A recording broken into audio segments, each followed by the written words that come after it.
গত শনিবার রাজধানীর লালমাটিয়ায় দুই তরুণীর প্রকাশ্যে ধূমপান নিয়ে বয়স্ক একজন আপত্তি জানালে বাকবিতণ্ডার এক পর্যায়ে মানুষ জড়ো হয়ে উত্তেজনা তৈরি হয়। জানা যায়, সিগারেট খেতে নিষেধ করায় চা ছুঁড়ে মারার কারণে দুই নারীর উপর হামলা হয়। পরে সেখানে 40 থেকে 50 জনের মব সৃষ্টি হলে দুই তরুণীকে উদ্ধার করে থানায় নিয়ে যায় পুলিশ। পরবর্তীতে স্বরাষ্ট্র উপদেষ্টা জেনারেল জাহাঙ্গীর আলম চৌধুরীর কাছে সাংবাদিকরা ওই বিষয়ে জানতে চাইলে স্বরাষ্ট্র উপদেষ্টা বলেন, তিনি বিষয়টি জেনেছেন কয়েকজন লোক নামাজ পড়তে যাচ্ছিলেন। ওই সময় দুই নারী রাস্তার উপর দাঁড়িয়ে সিগারেট খাচ্ছিলেন। তাদের সিগারেট খেতে নিষেধ করায় তারা চা ছুঁড়ে মারে। এ কারণে তাদের উপর হামলা করেছে উত্তেজিত জনতা। মাত্র 30% টাকায় জমির মালিক হয়ে নতুন বাংলাদেশের গড়ে তোলার স্বপ্ন দেখা বাংলা বসতি।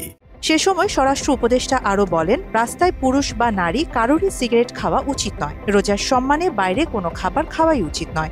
আপনারা জানেন, ওপেন জায়গায় কিন্তু সিগারেট খাওয়া এই নারী পুরুষ সবার জন্যই নিষেধ। স্বরাষ্ট্রমন্ত্রীর ওই বক্তব্যের পর বাংলাদেশের এক শ্রেণীর বিশৃঙ্খলাকারী নারীরা স্বরাষ্ট্রমন্ত্রীর পদত্যাগ চেয়ে বিক্ষোভ করেছেন।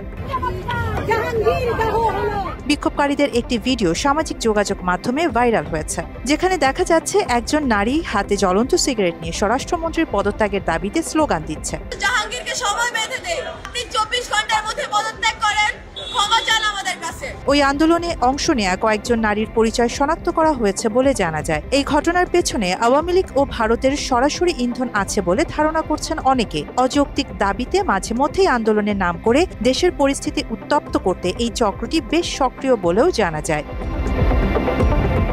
সাধারণ মানুষও ওই নারীদের বিশৃঙ্খলাকারী উল্লেখ করে তাদের শাস্তির দাবি জানিয়ে সামাজিক যোগাযোগ মাধ্যমে লেখালেখি করেছেন। রাজনৈতিক বিশ্লেষকদের মতে, আওয়ামী লীগের দোসরেরা নানা রূপে ওত পেতে আছে। অহেতুক বিষয় আন্দোলনের নামে বিশৃঙ্খলা করবে তারা। এদেরকে বিচারের আওতায় এনে শাস্তিমূলক ব্যবস্থা করা সময়ের দাবি।